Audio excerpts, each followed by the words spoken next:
نحمدہ ونصلی علی رسولہ الکریم اما بعد فاعوذ باللہ من الشیطان الرجیم بسم اللہ الرحمن الرحیم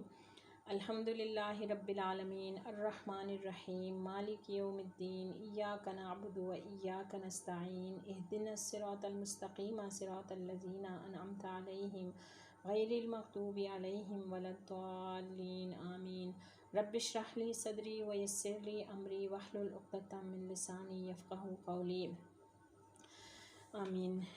پہلے پارے کی ابتدا سورہ فاتحہ سے ہوتی ہے اور یہ سورت جو ہے یہ مکہ میں نازل ہوئی۔ علماء کرام کا اس بات پر اتفاق ہے کہ یہ سورت مکہ کے بالکل ابتدائی دور میں نازل ہوئی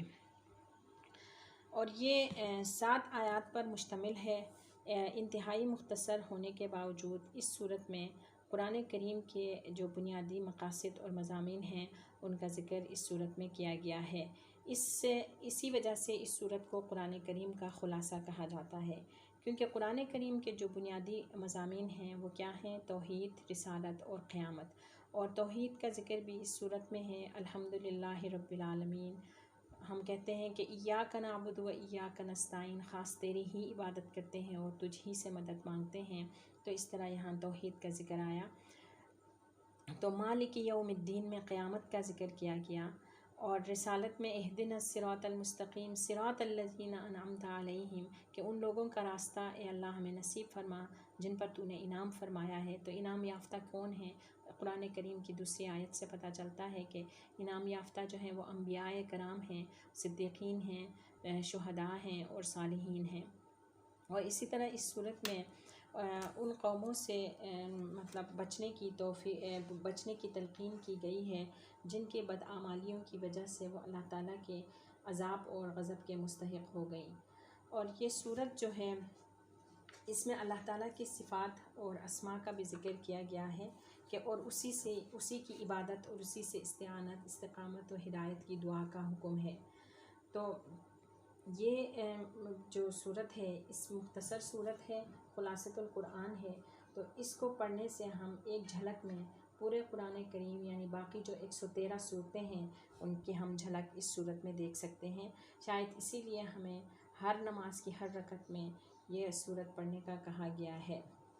نبی کریم صلی اللہ علیہ وسلم کا ارشاد ہے، لا صلاۃ لمن لم یقرأ بفاتحۃ الکتاب، اس شخص کی نماز نہیں ہوئی جس نے سورۃ الفاتحہ نہیں پڑھی۔ اسی طرح یہ سورۃ الشفاء بھی ہے۔ یہ سنت سے نبی کریم صلی اللہ علیہ وسلم کی احادیث سے ہمیں پتہ چلتا ہے کہ یہ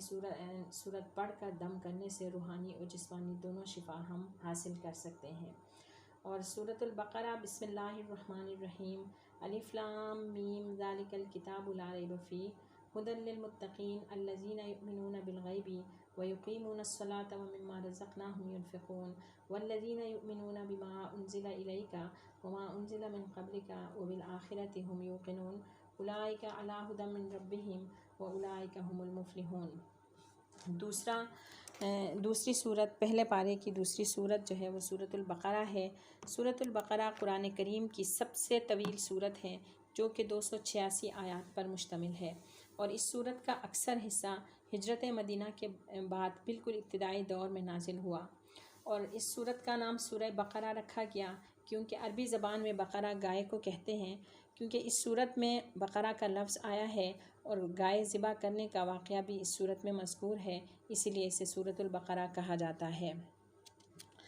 تو اس میں حروف مقطعات سے اس صورت کی ابتدا ہوئی۔ نبی کریم صلی اللہ علیہ وآلہ وسلم کے ایک دائمی جو معجزہ قرآن کے ذکر سے اس صورت کی ابتدا ہوئی۔ یوں تو آپ صلی اللہ علیہ وسلم کو کئی اور معجزات بھی اللہ تعالیٰ نے عطا کیے، لیکن آپ صلی اللہ علیہ وسلم کا سب سے بڑا جو علمی معجزہ تھا وہ قرآن کریم تھا، اور اس کی ابتدا حروف مقطعات سے ہوئی، الف لام میم کے ساتھ ہوئی، کیونکہ یہ ابتدا جو ہے عربوں کے لیے ایک نیا انداز تھا، وہ اس انداز سے پہلے واقف نہیں تھے، غیر مانوس تھے، اور ان کی توجہ اپنی طرف مبذول کرانے کے لیے اور یہ انداز اختیار کیا گیا، اور وہ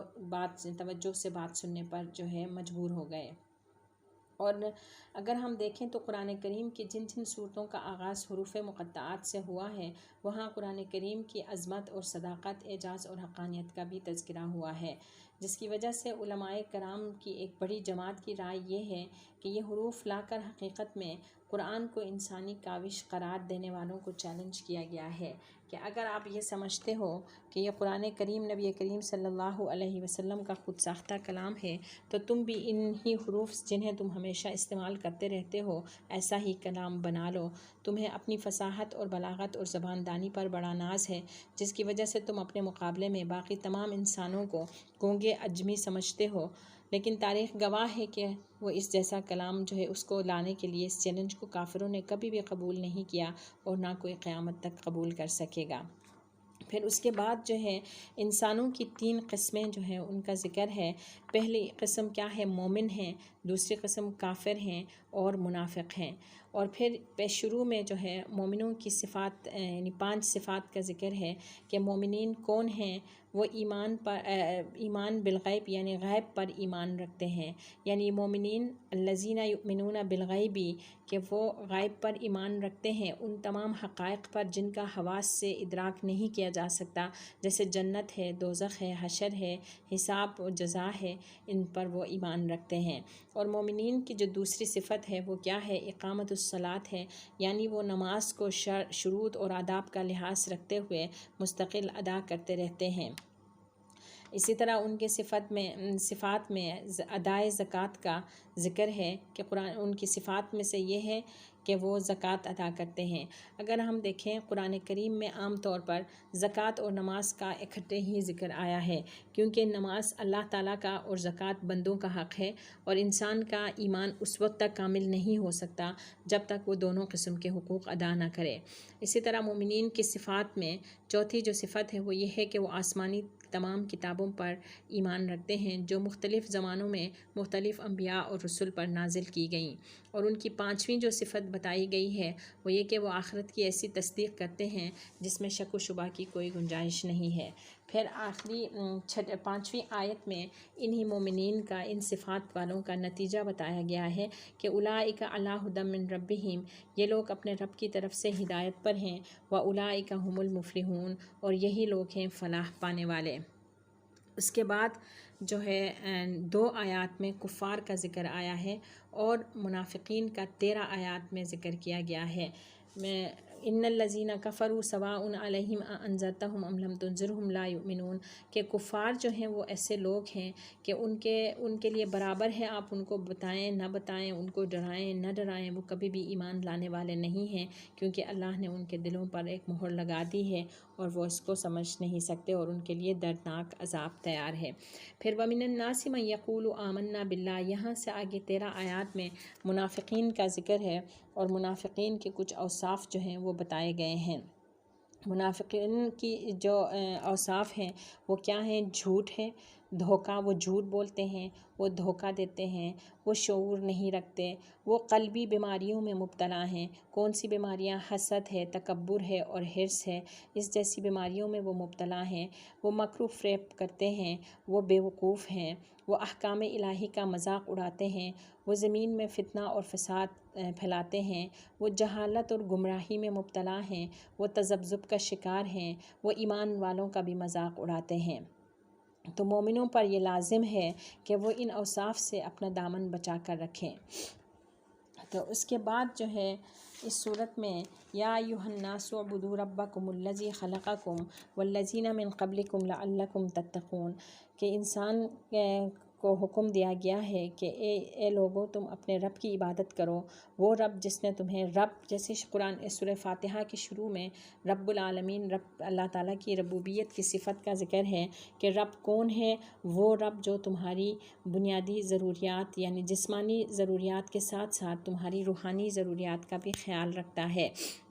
اور یہاں بتایا گیا کہ کس طرح، یعنی وہ رب جس نے تمہیں پیدا کیا، جیسے تم سے پہلے لوگوں کو پیدا کیا تھا۔ الذی جعل لکم الارض فراشا والسماء بناء، وہ رب جو تمہاری تمام ضروریات مکمل کرتا ہے، جس نے تمہارے لیے زمین کو فرش اور آسمان کو چھت بنایا، اور وانزل من السماء ماء، اور اس آسمان سے تمہارے لیے پانی نکالا، فاخرج به من الثمرات رزقا لکم، پھر اس کے ذریعے تمہارے لیے رزق کا انتظام کیا، فلا تجعلوا للہ اندادا وانتم تعلمون، سو اے ایمان والو تم اپنے رب کی شکر گزاری کرتے ہوئے اس کے ساتھ کسی کو شریک نہ کرو، تم ان تمام چیزوں کو جانتے ہو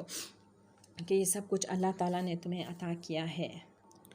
اور کیسے تم اپنے رب کا انکار کر سکتے ہو، کیسے تم اپنے رب کے ساتھ دوسروں کو شریک کر سکتے ہو، حالانکہ تم تو مردہ تھے، اس رب نے تمہیں پیدا کیا، پھر وہ تمہیں موت دے گا اور پھر تمہیں زندہ کرے گا، پھر تم نے لوٹ کر اسی کی طرف جانا ہے۔ وَإِذْ قَالَ رَبُّكَ لِلْمَلَائِكَةِ إِنِّي جَاعِلٌ فِي الْأَرْضِ خلیفہ، یہاں سے حضرت آدم علیہ السلام اور حضرت حوا علیہ السلام کا قصہ جو کہ ابلیس لعین کے ساتھ پیش آیا اس کا ذکر ہے، اور انسان کی پیدائش کا بھی ذکر ہے۔ حقیقت میں یہ جو قصہ ہے یہ ساری انسانیت اور اس دنیا کی ابتدا سے انتہا تک کا قصہ ہے۔ یہ قصہ حق و باطل، خیر اور شر کے درمیان جو ایک دائمی کشمکش چلی آ رہی ہے اس کی نشاندہی کرتا ہے۔ یہ قصہ حضرت آدم علیہ السلام کی عظمت اور شان بتاتا ہے کہ حضرت آدم کو زمین کی خلافت عطا کی گئی اور انہیں ایسے علم سے نوازا گیا جو فرشتوں کے پاس بھی نہیں تھا، اور پھر فرشتوں کو ان کے سامنے سجدہ ریز ہونے کا حکم دیا گیا، اور پھر منصب خلافت پر فائز ہونے کی وجہ سے بنو آدم اس امر کے پابند ہو گئے کہ وہ زمین پر اللہ تعالیٰ کے حکموں کو نافذ کریں اور دنیا کا نظام ایسے چلائیں جیسے اللہ تعالیٰ چاہتا ہے۔ اور اس میں ہم میں سے ہر ایک جو ہے اس زمین پر اللہ کا خلیفہ ہے، ہر کوئی اپنے لیول پر، اپنے خاندان میں، اپنے گھر میں، جہاں جہاں آپ ہیں، اب اللہ تعالیٰ کے قوانین کو اپنی حیثیت کے مطابق، اپنے لیول کے مطابق وہاں ہمیں اللہ کے احکامات کو نافذ کرنے کا حکم ہے۔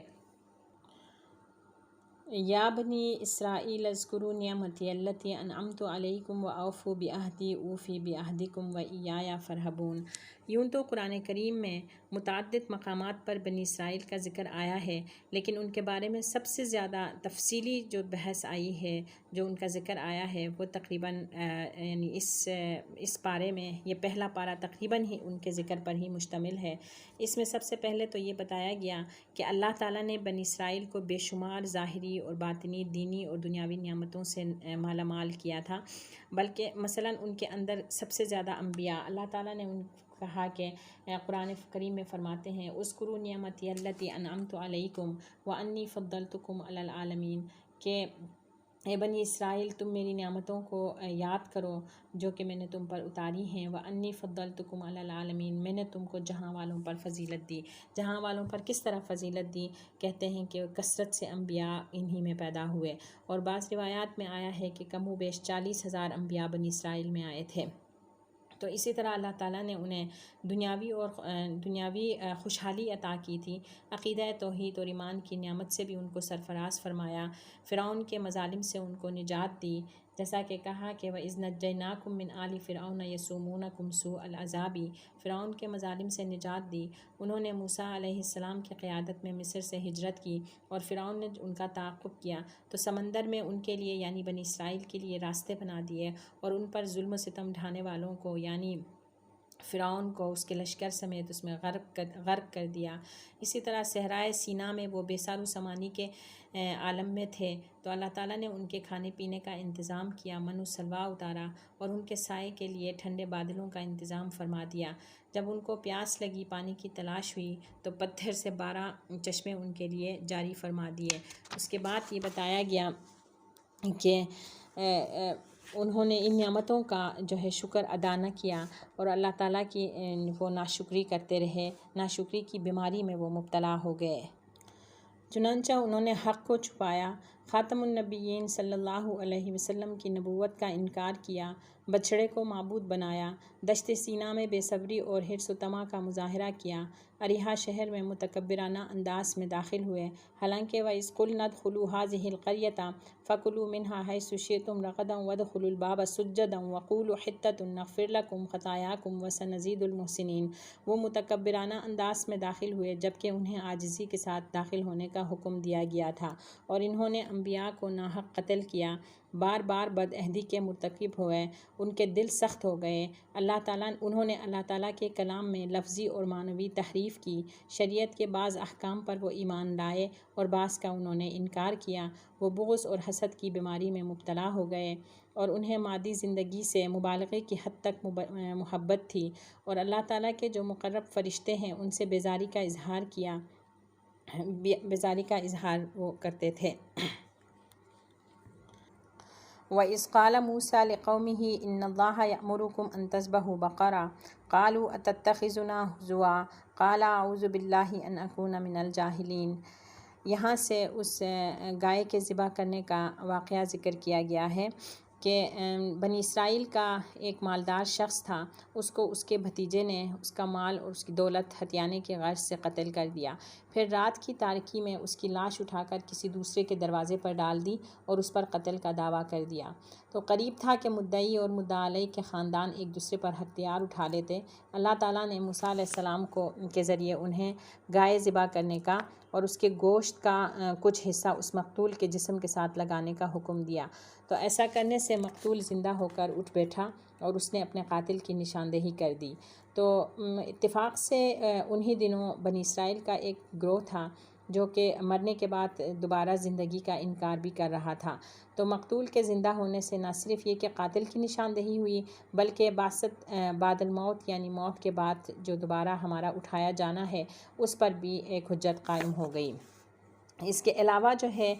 مصریوں کے ساتھ طویل عرصے تک رہنے کی وجہ سے بنی اسرائیل کے دل میں بھی گائے کی ایک محبت جو ہے وہ رچ بس گئی تھی، تو یہ گائے ذبح کرنے کا حکم دے کر اس کی بھی تردید اور توہین کی گئی۔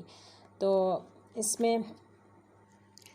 اس کے بعد ہاروت اور ماروت کا واقعہ ذکر کیا گیا ہے۔ وَاتَّبَعُوا مَا تَتْلُو الشَّيَاطِينُ عَلَىٰ مُلْكِ سُلَيْمَانَ وَمَا كَفَرَ سُلَيْمَانُ وَلَٰكِنَّ الشَّيَاطِينَ كَفَرُوا يُعَلِّمُونَ النَّاسَ السِّحْرَ وَمَا أُنزِلَ عَلَى الْمَلَكَيْنِ بِبَابِلَ ہاروت وماروت، کہ انہوں نے پیروی کی اس کی جو شیطان پڑھا کرتے تھے سلیمان علیہ السلام کے دور میں۔ وما کفر سلیمان، سلیمان علیہ السلام نے کفر نہیں کیا، ولیکن الشیاطین کفروا، لیکن شیاطین نے کفر کیا، یعلمون الناس السحر، وہ لوگوں کو سحر سکھاتے تھے، وما انزل، اور جو اتارا گیا، علی الملکین، دو فرشتوں پر، ببابل، بابل کے شہر میں، ہاروت و ماروت، ہاروت اور ماروت پر۔ ہاروت اور ماروت کا قصہ یہاں بیان کیا کہ یہ دو فرشتے تھے، اللہ تعالیٰ نے انہیں سحر اور جادو کی تعلیم دے کر بابل کے مقام پر اتارا۔ یہ ایک آزمائش تھی کہ کون جان بوجھ کر کفر اختیار کرتا ہے اور کون اس سے بچتا ہے، اور اس لیے بھی کہ لوگ اللہ تعالیٰ کی وحی اور جادو میں فرق کر سکیں کہ جادو کیا ہے اور اللہ تعالیٰ کی وحی کیا ہے۔ اور یہ جو بھی ان کے پاس سیکھنے کے لیے آتے تھے، وما یعلمان من احد، یہ فرشتے ہاروت اور ماروت کسی کو بھی یہ نہیں سکھاتے تھے، حتیٰ یقولا، یہاں تک کہ ان کو کہتے تھے، انما نحن فتنہ، ہم تو ایک آزمائش کے طور پر آئے ہیں، فلا تکفر، آپ یہ کفر مت کرو، فیتعلمون، پھر وہ سیکھتے تھے، منہما، ان سے، ما یفرقون بہ بین المرء وزوجہ، وہ چیز، وہ جادو جس کے ذریعے وہ میاں بیوی کے درمیان جدائی پیدا کرتے تھے اور پھر فسق اور نافرمانی کی راہیں ہموار کرتے تھے۔ وما ہم بضارین بہ من احد الا باذن اللہ، وہ اس جادو کے ذریعے کسی کو بھی نقصان نہیں پہنچا سکتے تھے مگر اللہ کی اجازت کے ساتھ۔ تو یہاں سے ہمیں یہ معلوم ہوا کہ اگر کوئی انسان جادو کر کے کسی کو نقصان پہنچانے کا ارادہ کرتا ہے تو جادو کا اثر تو اللہ کے حکم سے ہوگا، لیکن یہ انسان جس نے جادو کیا ہے یہ اپنی آخرت سے ہر حال میں دستبردار ہوگا، کیونکہ رب کریم نے فرمایا کہ وَلَقَدْ عَلِمُوا لَمَنِ اشْتَرَاهُ مَا لَهُ فِي الْآخِرَةِ مِنْ خَلَاقٍ کہ ان کو یہ بھی پتہ تھا کہ جو شخص اس کو سیکھے گا، اس کے ذریعے دوسروں کو نقصان پہنچائے گا، اس کے لیے آخرت میں کوئی حصہ نہیں ہے۔ لیکن اس نے جس پہ کیا ہے اس پہ اثر اللہ چاہا تو اثر ہوگا، اللہ چاہے تو اثر نہیں ہوگا۔ اس کے بعد یہاں آیت نمبر 104 میں یہود کی ایک شرارت کا ذکر کیا گیا ہے، اور یہاں فرمایا یا ایھا الذین آمنوا لا تقولوا راعنا وقولوا انظرنا واسمعوا وللکافرین عذاب علیم۔ اس آیت میں یہود کی ایک گستاخانہ شرارت سے مسلمانوں کو آگاہ کیا جا رہا ہے، اور ساتھ ہی اہل ایمان کو بھی ایک چیز کی تعلیم دی جا رہی ہے کہ یہود نبی کریم صلی اللہ علیہ وسلم سے کہا کرتے راعنا۔ یہ راعنا جو ہے یہ عبرانی زبان کا لفظ ہے جس کا معنی ہے ہماری رعایت فرمائیے، لیکن عربی میں راعینا کا مطلب ہمارے چرواہے۔ تو یہود محض حسد کی بنیاد پر جب یہ لفظ کہتے تو وہ عین کو کھینچ کر ادا کرتے تھے، جس سے وہ نبی کریم صلی اللہ علیہ وسلم کی توہین کرتے تھے۔ تو صحابہ کرام رضی اللہ عنہم بھی یہ لفظ راعینا استعمال کر دیتے تھے، معنی معلوم نہ ہونے کی وجہ سے۔ تو یہودی جو ہے، صحابہ کو تو معلوم نہیں تھا کہ وہ اس سے کیا مراد لیں، لیکن یہودی اس سے بہت زیادہ خوش ہوتے تھے۔ اور دوسری بات کہا جاتا ہے کہ یہ جو راعینا کا جو لفظ ہے یہ وہ اپنے جادو میں بھی استعمال کرتے تھے، تو وہ یہ نبی کریم صلی اللہ علیہ وسلم کے لیے اس لیے استعمال کرتے تھے تاکہ ان پر اس کا اثر ہو۔ اس لیے یہاں اہل ایمان کو یہ تعلیم دی گئی کہ راعینا کے بجائے انظرنا یعنی ہم پر شفقت کی نظر فرمائیے، یعنی یہ کہا کریں۔ اور اسی طرح اس صورت کی آیت نمبر 115 میں یہ بتایا گیا کہ کامیابی صرف اور صرف اللہ تعالیٰ کی اطاعت میں ہے۔ فرمایا کہ وَلِلَّهِ الْمَشْرِقُ وَالْمَغْرِبُ فَأَيْنَمَا تُوَلُّوا فَثَمَّ وَجْهُ اللَّهِ إِنَّ اللَّهَ وَاسِعٌ عَلِيمٌ کہ مشرق اور مغرب اللہ تعالیٰ کے لیے ہیں، تم جس طرف بھی منہ پھیر لو اللہ تعالیٰ کو پاؤ گے، اللہ وہاں ہے، اور بے شک اللہ تعالیٰ بہت وسعت رکھنے والا اور جاننے والا خدا ہے۔ یہودیوں کا قبلہ بیت المقدس تھا، جبکہ مشرکین بیت اللہ کو قبلہ مانتے تھے، اور مسلمان بھی پھر بیت اللہ کی طرف رخ کر کے نماز پڑھتے تھے، تو یہود کو اس بات سے تکلیف ہوتی تھی۔ پھر کچھ عرصے کے لیے مسلمانوں کو بیت المقدس کی طرف نماز پڑھنے کا حکم دیا گیا، تو یہودی خوش ہوئے اور کہا کہ مسلمان ہمارا قبلہ ماننے پر مجبور ہو گئے ہیں۔ تو یہاں یہ بات سمجھائی جا رہی ہے کہ اللہ تعالیٰ کسی ایک جہت میں محدود نہیں ہے، بلکہ وہ ہر جگہ موجود ہے، وہ وسعت والا ہے، وہ جاننے والا ہے، لہٰذا وہ جس سمت کی طرف بھی نماز پڑھنے کا حکم عنایت فرما دے تو کامیابی صرف اور صرف اللہ کی اطاعت کرنے میں ہے۔ اس کے بعد آنے والی آیات میں جناب ابراہیم علیہ السلام کے فضائل اور اتباع شریعت محمدی کا حکم ہے۔ اہل کتاب حضرت ابراہیم علیہ السلام کی عظمت کو تسلیم کرتے تھے اور اپنی نسبت بھی ان کی طرف کرتے تھے اور اس پر فخر محسوس کرتے تھے، تو اللہ تعالیٰ نے اپنے پیغمبر حضرت ابراہیم علیہ السلام کے فضائل اور مناقب بیان کر کے متوجہ کیا کہ اگر وہ اپنے دعویٰ میں سچے ہیں تو حضرت محمد صلی اللہ علیہ وسلم کی اتباع اور پیروی کریں، کیونکہ نبی کریم صلی اللہ علیہ وسلم حضرت ابراہیم علیہ السلام کی دعاؤں ہی کا نتیجہ ہیں اور ملت ابراہیمی پر قائم اور دائم بھی ہیں۔ پھر حضرت ابراہیم علیہ السلام کی امتحانات میں ان کے ثابت قدمی کا ذکر ہے۔ وَإِذِ ابْتَلَىٰ إِبْرَاهِيمَ رَبُّهُ بِكَلِمَاتٍ فَأَتَمَّهُنَّ قَالَ إِنِّي جَاعِلُكَ لِلنَّاسِ إِمَامًا۔ حضرت ابراہیم علیہ السلام کو مختلف امتحانات میں ڈالا گیا، لیکن وہ ہر امتحان میں اللہ کے فضل و کرم سے 100% کامیاب ہوئے۔ پھر اس پارے کے آخر میں حضرت ابراہیم علیہ السلام کی ملت کا ذکر آیا ہے کہ جس ملت کی تکمیل کے لیے رسول اکرم صلی اللہ علیہ وسلم کو بھیجا گیا، تو فرمایا کہ قُلْ بَلْ مِلَّةَ إِبْرَاهِيمَ حَنِيفًا وَمَا كَانَ مِنَ الْمُشْرِكِينَ کہ صرف اور صرف ابراہیم علیہ السلام کی جو ملت ابراہیمی ہے اس کی پیروی کی جائے، وَمَا كَانَ مِنَ الْمُشْرِكِينَ ابراہیم جو ہیں وہ مشرکوں میں سے نہ تھے، کہ رسول اکرم صلی اللہ علیہ وسلم ابراہیم علیہ السلام کی یعنی جو ملت ہے اس کی تکمیل کے لیے بھیجے گئے تھے، اور رسول اکرم صلی اللہ علیہ وسلم کو حکم دیا گیا کہ ملت ابراہیمی یعنی دین اسلام کی طرف دعوت دیں، جو کہ تمام انبیاء کرام کا دین ہے۔ حضرت ابراہیم علیہ السلام کے مفاخر اور معاصر اور فضائل بیان کرنے کے بعد اللہ تعالیٰ فرماتے ہیں کہ ملت ابراہیمی سے وہی شخص اعراض کر سکتا ہے جو بدبخت ہے، جو احمق ہے، جو اپنے خواہشات کا غلام ہے۔